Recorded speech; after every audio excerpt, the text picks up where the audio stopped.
Hello नमस्ते, मी गंगा. माझ्या चॅनलमध्ये तुमचं खूप मनापासून स्वागत करते. आज मी तुमच्यासोबत एक रेसिपी शेअर करणार आहे. तर जाऊया आता आपण किचनमध्ये रेसिपी बनवायला सुरुवात करूया.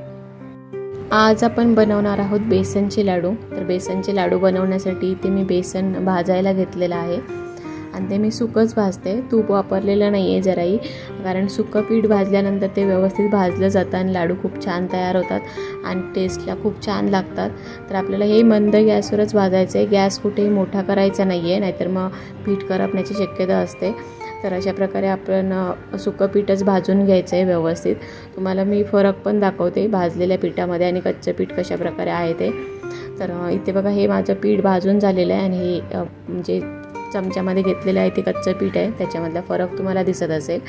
तर अशा प्रकारे आपल्याला सगळं पीठ भाजून घ्यायचं आहे. पीठ भाजून झाल्यानंतर मी इथे मिक्सरच्या भांड्यामध्ये जायफळ आणि वेलची पावडर घातली आणि त्याच्यामध्ये थोडंसं पीठ घालून हे मिक्सरमध्ये फिरवून घेणार आहे. म्हणजे पिठाला खूप छान स्मेल येतो जायफळ पावडरचा आणि वेलची पावडरचा. तर अशा प्रकारे आपल्याला हे मिक्स करून घ्यायचं आहे. आणि आता आपण ह्याच्यामध्ये पिठी साखर घालायची आहे. पिठी साखर आपल्याला आवडीनुसार आपण कमी जास्त करू शकतो इथे. तर इथे मी आता पिठी साखर चाळणीने चाळून घालणार आहे, कारण जर पिठी साखर जर जुनी असेल तर त्याच्या गुठळ्या झालेल्या असतात आणि त्यामुळे पिठामध्ये व्यवस्थित मिक्स होत नाहीत. तर म्हणून आपल्याला पिठी साखर चाळून घालायची आहे, म्हणजे व्यवस्थित पिठामध्ये ती मिक्स होते आणि कुठेही गुठळ्या लागत नाहीत मध्ये. तर आता हे पिठी साखर आणि पीठ ज्या बेसन ज्या आहे ते आपण व्यवस्थित मिक्स करून घेऊया आणि त्याच्यानंतर मग लाडू बनवायला घेऊया.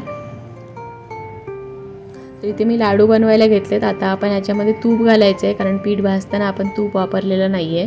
तर इथे मी तूप थोडंसं गरम केलं आहे, जास्त उकळलेलं नाही आहे, जरा जरा गरम करून घेतलं आहे आणि ते आपण थोडं थोडं करून या पिठामध्ये मिक्स करून घ्यायचं आहे आणि मग त्याचे लाडू वळायचे आहेत. तर पीठ आणि तूप जे आहे ते व्यवस्थित मिक्स करून घ्यायचं आहे. आणि जर आपल्याला वाटत असेल, जर पीठ जास्त सुकं वाटत असेल तर आपण थोडंसं तूप नंतर परत घालू शकतो याच्यामध्ये. आता इथे पीठ मी व्यवस्थित मिक्स करून घेतलेलं आहे. जरी इथे सुकं वाटत असले तरी लाडू वाळल्यानंतर किती छान तयार होतात ते तुम्हाला दाखवते. कारण जर जास्त ह्याच्यापेक्षा जर आपण तूप घातलं तर लाडू व्यवस्थित राहत नाहीत, त्याचा आकार गोल राहत नाही. तर इथे मी पीठ अजून लाडू वळताना जरा जरा हाताने परत कुस्करून घेते आणि मळून घेते आणि त्याच्यानंतर आपण लाडू वळून घ्यायचे. तर थोडेसे अशा प्रकारे लाडू गोल करून घेतले आणि त्याच्यावर आपण जो काही काजू बदाम किंवा मनुका लावणार आहे ते लावून घ्यायचं आहे आणि त्याच्यानंतर त्याला व्यवस्थित असा गोल आकार द्यायचा आहे. हे बघा, अशा प्रकारे आपल्याला लाडू वळून घ्यायचा आहे व्यवस्थित घट्ट असा आणि त्याच्यानंतर आपण हातावर अशा प्रकारे गोल फिरवून त्याला गोल आकार द्यायचा आहे आणि लाडू खूप छान पण तयार होतो. हा बघा किती छान दिसतो आहे. आणि अशाच प्रकारे मी बाकीचे लाडू पण वळून घेणार आहे. तुम्हाला दाखवते मी जे बनवलेले आहेत ते लाडू किती सुंदर दिसत आहेत. तर अशाच प्रकारे आपण जे पीठ आहे त्या सगळ्या पिठाचे असे लाडू बनवून घेऊया. आणि हे लाडू आपण बनवल्यावर लगेच आपल्या डब्यामध्ये भरून ठेवायचे नाही आहे, कारण त्यांना 1-2 तास सेट व्हायला द्यायचं आणि त्याच्यानंतर मग आपण डब्यामध्ये भरून ठेवायचं. तर तुम्ही पण नक्की ट्राय करून बघा अशा प्रकारे.